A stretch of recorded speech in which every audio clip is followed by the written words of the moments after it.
الحمدللہ رب العالمین والصلاة والسلام علی سید الانبیاء والمرسلین اما بعد فاعوذ باللہ من الشیطان الرجیم بسم اللہ الرحمن الرحیم۔ الحمدللہ موسیٰ علیہ السلام اور آپ کی قوم کے بارے میں درس قرآن کا سلسلہ جاری و ساری ہے۔ ابھی جن آیات پر ہم کلام کر رہے ہیں سورہ اعراف کی آیت نمبر 163 سے ہم نے کلام شروع کیا، اور اس میں موسیٰ علیہ السلام کی قوم کے آباء و اجداد کا تذکرہ ہے، اور ان کی نافرمانی کو اللہ تعالیٰ نے بیان فرمایا کہ ہفتے کے روز انہیں شکار سے منع کیا گیا، لیکن ایک آزمائش بھی مسلط کر دی گئی کہ ہفتے کے روز مچھلیاں کثیر دریا میں نظر آتی تھیں، باقی 6 دن میں بہت ہی کم ہوتی تھیں۔ اب یہ ان کے لیے آزمائش تھی کہ ایک چیز کو کثیر پیدا کیا، اس میں ایک مزہ ایک اٹریکشن رکھ دی گئی اور منع کر دیا گیا کہ آپ اس کے قریب نہیں جائیں گے۔ یہی اللہ تعالیٰ کی آزمائشیں ہوتی ہیں، اور اس پر میں تفصیل کلام کیا، اور انہوں نے اس آزمائش تک پہنچنے کے لیے ہیلہ اختیار کیا، اور وہ ہیلہ اور بہانہ میں نے آپ کو بتایا کہ انہوں نے جمعے کے روز نالیاں بنا دیں، آگے گڑھے کھود دیے، ہفتے کا دن آیا تو ان نالیوں کے ذریعے مچھلیاں گڑھوں تک پہنچ گئیں، اور ہفتے کے روز انہوں نے ان نالیوں کو بند کر دیا، اور جب اتوار کا دن آیا تو گڑھے میں موجود مچھلیوں کو باہر شکار کر کے نکال لیا گیا، اور انہوں نے یہ اپنے گمان میں یہ سوچا کہ اب ہم نے اللہ تعالیٰ کی کوئی نافرمانی نہیں کی ہے، بلکہ ہم نے تو اتوار کے روز شکار کیا ہے۔ لیکن یہی ان آیات میں یہی سمجھایا گیا کہ تمہارا ان مچھلیوں کو گڑھوں تک لے آنا ہی اصل میں شکار کرنا تھا، اور اللہ تبارک و تعالیٰ کی نافرمانی کے لیے ہیلے تلاش کر کے اس نافرمانی کو اپنے لیے جائز کر لینا یہ ہرگز درست نہیں ہو سکتا۔ تو ہم نے آپ کو ان دونوں پہلوؤں سے ایک پہلو تو ہم نے واضح طور پہ سمجھایا کہ وہ پہلو یہی تھا کہ اللہ تعالیٰ نے ہم پر بھی بہت ساری چیزوں کو منع کر دیا، حرام فرما دیا، اور اس میں مزہ اور لذت بہت زیادہ رکھ دی گئی ہے، اور یہ ایک آزمائش ہے۔ ہمیں اس آزمائش سے بچنے کی کوشش، آزمائش پہ پورا اترنے کی کوشش کرنی چاہیے۔ اور اس کے ساتھ ساتھ جو بنی اسرائیلیوں نے دوسری غلطی کی تھی کہ انہوں نے ایک نافرمانی کو حلال کرنے کی کوشش کی، ایک حرام چیز کو، اور اس کے لیے ہیلہ اختیار کیا۔ اس طرح کے ہیلے ہم اختیار نہ کریں۔ ہیلہ شرعی اختیار کرنے ایک الگ چیز ہوتی ہے، لیکن اللہ تعالیٰ کی حرام کردہ چیز کو خاص اپنے لیے حلال کرنے کے قصد و ارادے سے ہیلہ کرنا یہ شرعاً سخت منع ہے۔ ایک مجبوری کی صورت الگ چیز ہوتی ہے، اس کو اللہ تبارک و تعالیٰ نے مستثنیٰ رکھا ہے، جیسے کہ خود قرآن عظیم میں سور کو حرام قرار دیا، لیکن اللہ تبارک و تعالیٰ نے سور کے ساتھ ساتھ جو دم مسفوح یعنی بہتے خون کو، مردار کو اللہ تعالیٰ نے حرام ذکر فرمایا، لیکن اس کے بعد یہ ارشاد فرما دیا کہ جو شخص حد سے آگے بڑھنے کا ارادہ نہ کرے اور بغاوت کا ارادہ نہ رکھتا ہو بلکہ مجبور ہو تو اس پر پھر کوئی گناہ نہیں ہے، یعنی وہ بقدر ضرورت حاصل کر سکتا ہے۔ تو یہ ایک مجبوری کی صورت ہوتی ہے جس کا استثناء ہوتا ہے کہ مثلا ایک شخص کو 4-5 روز کا فاقہ ہو گیا اور اب مزید وہ فاقہ برداشت نہیں کر سکتا، اب موت ہی ہوگی، کوئی دینے کے لیے تیار نہیں، کہیں سے کوئی چیز اٹھا کے بھی نہیں کھا سکتا ہے، کوئی ایسا مال پاس موجود نہیں جس کو بیچ کر خرید سکے، کوئی قرضہ دینے کے لیے تیار نہیں ہے، اس وقت اپنی جان بچانے کی غرض سے اگر انسان سور بھی کھا لے گا تو اس کے لیے جائز ہے، لیکن بقدر ضرورت۔ یہ ہے مجبوری کی صورت، اس کو حالت اضطرار کہتے ہیں، لیکن ان کے لیے تو کوئی حالت اضطرار نہیں تھی۔ تو یوں مطلب ایک ہوتا ہے انسان کا مجبوری میں کسی حرام چیز کو استعمال کرنا، اور ایک ہوتا ہے کہ حالت خوشی میں بغیر مجبوری کے فقط ایک حرام چیز کو اپنے لیے حلال کرنے کے لیے ہیلہ اختیار کرنا، یہ شرعاً بالکل غلط ہوگا، ناجائز ہوگا، اس سے بچنے کی کوشش کرنی چاہیے۔ تو ہمارے ہاں بھی ایسا ہی ہوتا ہے، بعض اوقات ہم اپنے لیے بعض چیزوں کو حلال کرنے کے لیے مختلف قسم کے ہیلے کرتے ہیں، اپنی مجبوریاں بتاتے ہیں۔ مثال کے طور پہ آج حرام کمانے والے سے اگر آپ کہیں کہ آپ ایسا کیوں کر رہے ہیں تو بولتا ہے جی دنیا داری بھی تو کرنی پڑتی ہے، حلال میں آج کل گزارا نہیں ہوتا، بچوں کی تعلیم بھی ہے، جی شادی بھی ابھی تو کرنا ہے، گھر بار بھی تو بنانا ہے، کیا کریں۔ بعض لوگ سود لے کر اپنے مکان بنا رہے ہوتے ہیں اور کہتے ہیں مکان ایک ایسی ضرورت ہے معاذ اللہ ان کے نزدیک کہ اس کے لیے سود لینا بھی جائز ہو جاتا ہے، حالانکہ ایسا نہیں ہے۔ یہ مکان حاجت میں تو آتا ہے، ضرورت میں نہیں۔ ضرورت کا درجہ یہ ہوتا ہے کہ اس کے بغیر انسان ہلاک ہو جائے، اور حاجت کا درجہ یہ ہوتا ہے کہ اس کے بغیر ہلاک نہیں ہوتا لیکن سخت آزمائش اور مشکل میں، پریشانی میں گرفتار ہو جاتا ہے۔ تو سود وغیرہ چیزیں جو ہیں یہ ضرورت میں جائز ہیں، حاجت کی حالت میں نہیں ہیں، لیکن ہم لوگ اس فرق کو ختم کر دیتے ہیں اور مختلف ہیلے بہانے کر کے حرام کو اپنے لیے حلال بنانے کی کوشش کرتے ہیں۔ اور آپ یہ دیکھیں گے کہ ہر گھر کے اندر کچھ نافرمانیوں کو اسی طریقے سے انسان مختلف ہیلوں بہانوں کے ذریعے اپنے لیے جائز قرار دے رہا ہوتا ہے، اور اس میں اس دلیل کے ذریعے جس کو وہ جواز کے لیے دلیل بنا کے پیش کر رہا ہے، اس سے اپنے لیے اطمینان قلب کا سامان جمع کر رہا ہوتا ہے کہ نہیں میرا دل مطمئن ہے، میں جو کر رہا ہوں صحیح کر رہا ہوں، بھئی مجبوری ہے نا۔ تو مجبوری دو طرح کی ہوتی ہے، ایک آپ کی میری خود ساختہ مجبوری، اور ایک وہ مجبوری جس کو شریعت مجبوری تسلیم کرتی ہے۔ دیکھنا تو یہ چاہیے کہ شریعت بھی میری مجبوری کو مجبوری مانتی ہے کہ نہیں مانتی، اور شریعت کیا اس مجبوری کو وہ مجبوری مانتی ہے کہ جس مجبوری کی بنا پر بہت سارے حرام کام وقتی اور عارضی طور پہ بقدر ضرورت ہمارے لیے جائز ہو جاتے ہیں۔ لیکن ہم یہ شریعت کی طرف کیوں جائیں؟ ہم خود بہت بڑے مفتی ہیں، ہمیں پتہ ہے کہ ہم کسی صحیح مفتی سے معلوم کریں گے تو وہ ہماری گرفت کر لے گا، وہ ہمارے ان ہیلے بہانوں کو قبول نہیں کرے گا، ان بوگس دلیلوں کا بوگس پن فوراً ظاہر کر دے گا۔ جن دلیلوں کو بڑی مضبوطی کے ساتھ یا مضبوط بنا کر ہم پیش کر رہے ہیں، وہ ان کو ثابت کر دے گا کہ یہ گرد و غبار سے زیادہ نہیں ہے، ان کی کمزوریاں واضح ہو جائیں گی۔ تو اس لیے اس خوف کی بنا پر کہ کسی سے صحیح شخص سے معلوم کریں گے تو ہمارا یہ تقوی کا جو پردہ ہم نے مصنوعی پردہ اپنے اوپر چڑھایا ہوا ہے چاک تار تار ہو جائے گا، چاک کر دیا جائے گا۔ وہ بولتے ہیں کسی مولوی سے معلوم کرنے کی ضرورت ہی نہیں ہے، قرآن آپ نہیں پڑھ رہے، حدیث آپ نہیں پڑھ رہے، اور ایک داڑھی والے کو عالم مفتی کو مولوی کہہ کے حقیرانہ انداز سے آپ نے نظر انداز کر دیا۔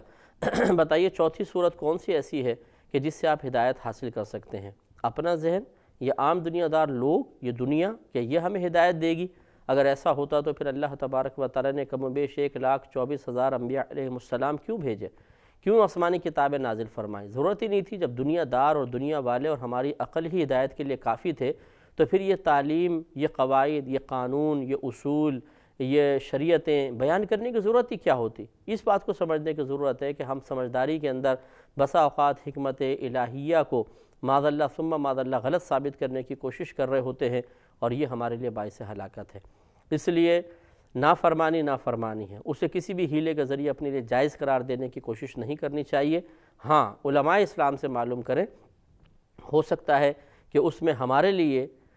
کوئی ایسا رعایت کے پہلو شریعت نے ہی رکھا ہو جس کی طرف ہماری توجہ نہ ہو، وہ علماء اس کی نشاندہی فرما دیں گے۔ اس لیے وجود علماء کو نظر انداز کرنا یہ قطعاً غیر مناسب ہے۔ اگر آپ کسی ایک آدھ عالم سے کسی خاص وجوہات کی بنا پہ ناراض ہیں تو اس کا مطلب یہ نہیں ہے کہ وہ وجہ ہر عالم کے اندر موجود ہو اور ہر عالم اس ایک وجہ کی وجہ سے قابل نفرت ہو جائے۔ دنیا کے اندر آپ کے ہاں آپ بھی یہ دیکھتے ہیں کہ دنیا میں بہت سارے لوگ ہمارے لیے باعث تکلیف بن جاتے ہیں، باعث اذیت بن جاتے ہیں، تو اس کی ان مخصوص لوگوں کی وجہ سے ہم پوری دنیا کو تو نہیں چھوڑ دیتے،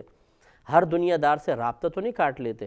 لیکن دین کے معاملے میں ہم نے دیکھا ہے کہ ایک دیندار سے تکلیف پہنچے نہیں، یعنی دیندار طبقے سے کوئی غلطی نہیں ہونی چاہیے بس، ورنہ اس کی سزا معاذ اللہ ہم سمجھتے ہیں ان کو دے رہے ہیں، حالانکہ اپنے آپ کو دیتے ہیں کہ اس کی سزا یہ ہوگی کہ ہم دین سے بھی رابطہ منقطع کریں گے اور دینداروں سے بھی کریں گے۔ یہ غلط طریقہ ہوتا ہے، توازن برقرار رکھنا چاہیے۔ میں نہیں کہہ رہا ہوں کہ اگر کوئی دنیا دار غلطی کرے تو پوری دنیا کو چھوڑ دیں اور تمام دنیا داروں کو چھوڑ دیں، میں بلکہ یہ عرض کرنا چاہ رہا ہوں کہ اگر کسی ایک آدھ کی غلطی ہے تو اس ایک آدھ کی غلطی کو بنیاد بنا کر ہر ایک کو غلط کہنا یہ کسی بھی طریقے سے درست نہیں ہوگا، تو علماء سے رجوع کرنا چاہیے، یہی بہتر ہے۔ اس کے بعد ہم نے مزید آیات عرض کی تھیں کہ اللہ تبارک و تعالیٰ نے ان گروہوں کا تذکرہ فرمایا جو اس امت میں بن گئے تھے۔ میں نے آپ کو بتایا تھا 3 طرح کے گروہ تھے، ایک جو ان نافرمانی کرنے والوں کو مسلسل روک رہا تھا اور جب یہ باز نہ آئے تو انہوں نے ان سے قطع تعلق کر لیا۔ دوسرا گروہ وہ تھا کہ جو نافرمانی میں مبتلا تھا اور یہ باز آنے والے نہیں تھے۔ تیسرا گروہ وہ تھا جو نیوٹرل گروہ تھا اور وہ کہتا تھا کہ نہ ہم ان کو منع کریں گے اور لیکن ان کے ساتھ شامل بھی نہیں ہوں گے۔ اب یہ گروہ جو منع کر رہا تھا انہیں ان لوگوں نے، نیوٹرل لوگوں نے سمجھایا، وَإِذْ قَالَتْ أُمَّةٌ مِّنْهُمْ، اور یاد کیجئے جب کہا ان میں سے ایک گروہ نے، لِمَ تَعِظُونَ قَوْمًا، کیوں نصیحت کرتے ہو تم اس قوم کو، یعنی اس نافرمان قوم کو، تم کیا فائدہ تمہیں نصیحت کرنے کا، اللَّهُ مُهْلِكُهُمْ أَوْ مُعَذِّبُهُمْ عَذَابًا شَدِيدًا، کہ جنہیں اللہ تبارک و تعالی ہلاک فرمانے والا ہے اور انہیں عذاب شدید میں مبتلا کرنے والا ہے۔ قالوا، تو ان نیک لوگوں نے کہا کہ معذرتاً الی ربکم، اپنے رب کی طرف یا تمہارے رب کی طرف معذرت یا عذر بیان کرنے کی غرض سے ہم ایسا کر رہے ہیں،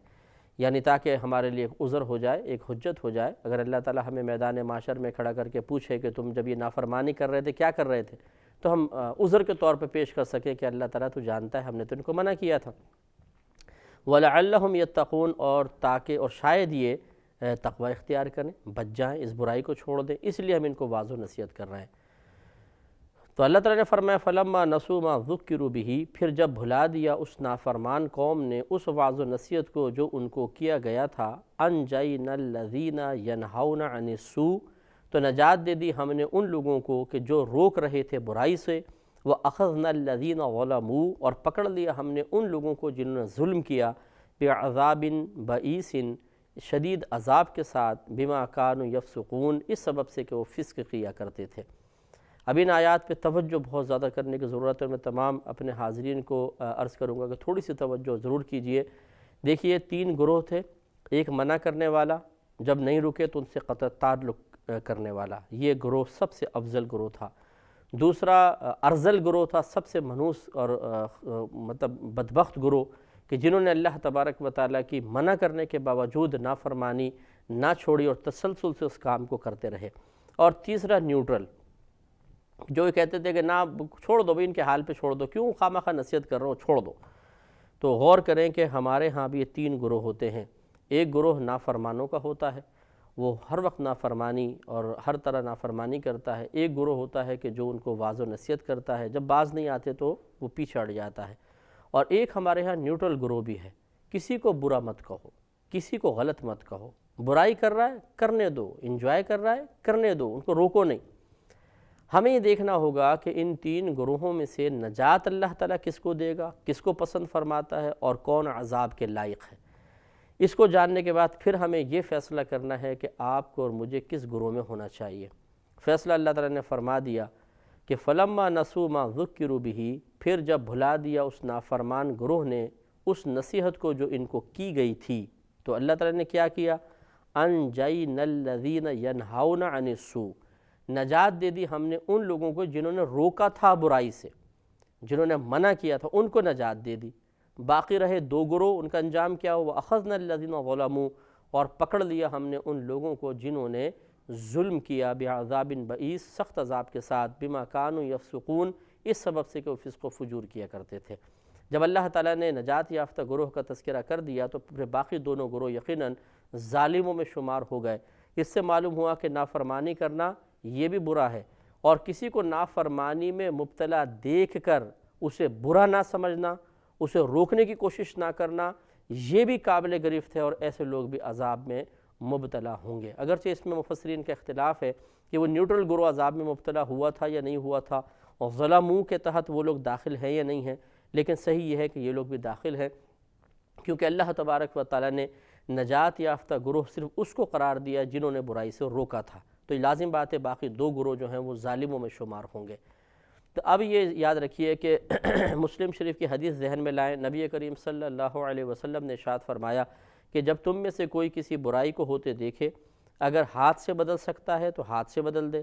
ہاتھ سے نہیں بدل سکتا تو زبان سے بدل دے، اگر زبان سے نہیں بدل سکتا تو کم از کم اس کو دل میں برا جانے، اور یہ کمزور ترین ایمان ہے۔ یعنی ایمان کا کمزور ترین درجہ یہ ہے کہ انسان کسی برائی کو دیکھ کر قلب میں کم از کم اس کو برا سمجھے، یہ ایمان کا کمزور ترین درجہ ہے۔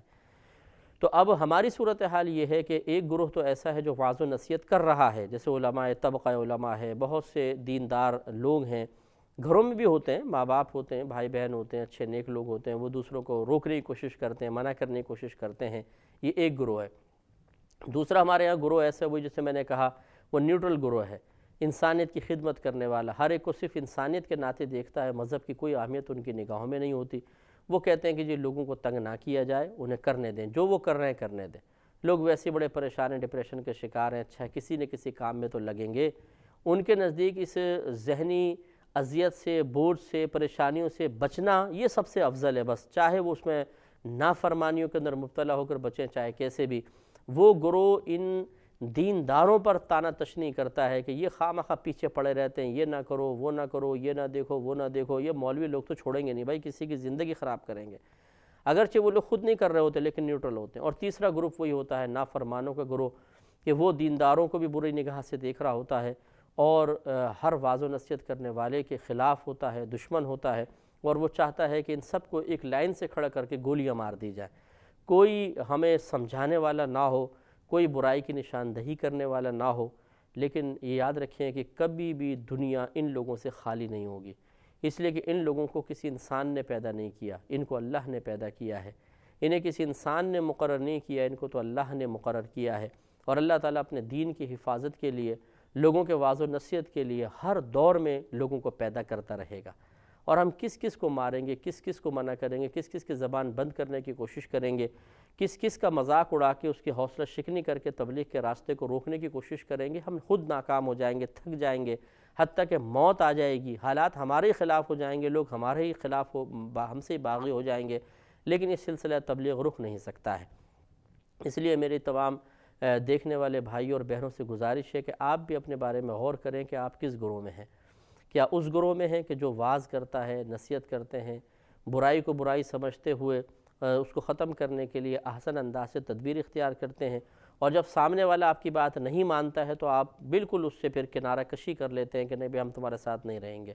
اور نافرمانوں کے ساتھ اٹھتے بیٹھتے نہیں ہیں، غلط قسم لوگوں کے ساتھ میل جول نہیں رکھتے ہیں، ان گروہ میں ہیں، تو پھر مبارک ہو آپ کو کہ آپ انشاءاللہ نجات یافتہ لوگ ہیں، اور اللہ کی رحمت سے مجھے امید ہے اور انشاءاللہ آپ کو بہت درجات حاصل ہوں گے۔ یا پھر ہم اس گروہ میں تو نہیں ہیں کہ جو رات دن نافرمانی کرتا ہے اور مختلف ہیل و بہانوں سے اپنے لیے حرام کو حلال بنانے کی کوشش میں مصروف عمل ہے، اور جب کوئی ان کو سمجھاتا ہے تو غصے میں مبتلا ہو جاتا ہے، انہیں قہر بری نگاہوں سے دیکھتا ہے، انہیں مغلظات بکنا شروع کر دیتا ہے، گالیاں بکنا شروع کر دیتا ہے، مارتا ہے، پیٹتا ہے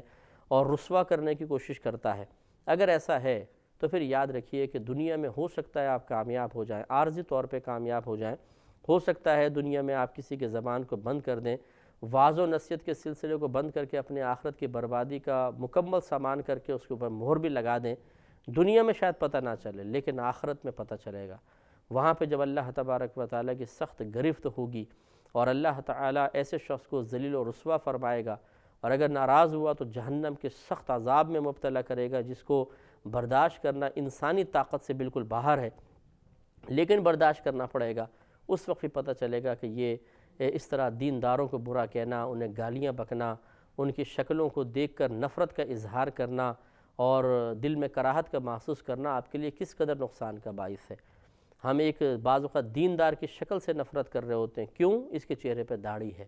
اس کے سر پہ امامہ ہے، اس کے سر پہ ٹوپی ہے، یہ نمازی ہے، اس کے پیشانی پہ نماز کا نشان ہے، بشرطے کہ اس کا کردار اچھا ہو، پھر بھی اس سے نفرت کرتے ہیں۔ تو یہ حلیہ آپ دیکھیں کس کا ہے؟ تو انبیاء علیہ السلام اور صحابہ کرام کا۔ اس سے نفرت کرنی چاہیے، سوچنے کا موقع ہے۔ انشاءاللہ اس پہ ہم مزید کلام کریں گے اگلے پروگرام میں۔